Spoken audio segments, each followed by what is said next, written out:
Savoir ce qu'est le cuberdon. Et surtout, est-ce que ça fait grossir? C'est une sucrerie traditionnelle aussi vieille que la Belgique elle-même. Et l'histoire du cuberdon se perd dans la nuit des temps. Non, François Bodonnet va nous expliquer tout ça beaucoup mieux. Enfin, si j'ai bien compris, François, c'est une spécialité belge. Oui, bonjour Thierry. Alors tout le monde connaît évidemment les chocolats belges, tout le monde connaît les spéculoos qui sont également une spécialité de Belgique, mais peu de Français connaissent le cuberdon. Alors le cuberdon, c'est quoi? Le cuberdon, c'est ça. C'est un petit bonbon, une friandise en forme de cône. Cuberdon, en fait, ça vient de cul de bourdon, hein, comme les cloches qui se trouvent derrière moi, les cloches de l'hôtel de ville de Bruxelles. Et c'est un bonbon très particulier parce qu'il est dur à l'extérieur, mais à l'intérieur, il est mou, il est sirupeux. Donc quand on le mange, ça donne ça. Ouais, c'est un peu particulier. Et depuis des siècles, eh bien, les Belges en raffolent et ça n'existe qu'ici, en Belgique. Regardez le reportage que nous avons réalisé avec Donatienne Gérard et François Lamy. La ville de Gand est célèbre pour ses jolis canaux, son architecture flamande et pour ses cuberdons. Spécialité locale.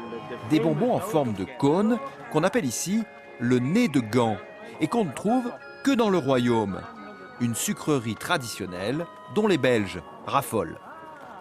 C'est un saveur très typique et c'est pas trop sucré. Chaque fois que je viens ici, j'achète des cuberdons. C'est vraiment une tradition pour nous.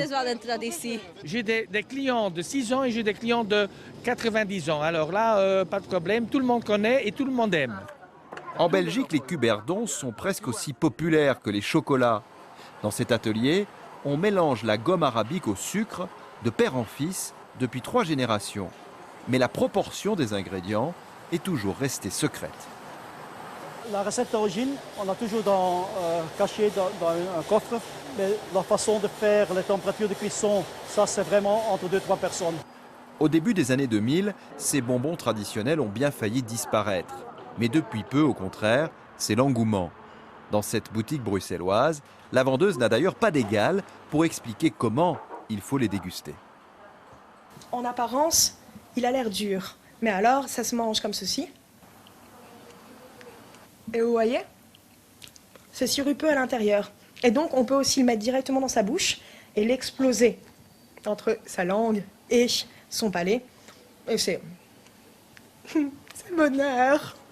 Et le must, c'est qu'on trouve maintenant du sirop de cuberdon, de la gelée de cuberdon, de la liqueur de cuberdon. Ces petits cônes tellement belges sont en train de vivre une seconde jeunesse. Je vous garantis, dès que je passe en Belgique, je vais goûter le cuberdon. Et ne nous en rapportez pas. Hein. Si, ça a l'air délicieux. Oui. Ah, bah oui. Dur dehors et mou dedans. Voilà la définition. C'est tout ce que vous avez retenu. Entre autres. Voilà, il y a un petit coucou aux Belges qui nous regardent ce matin.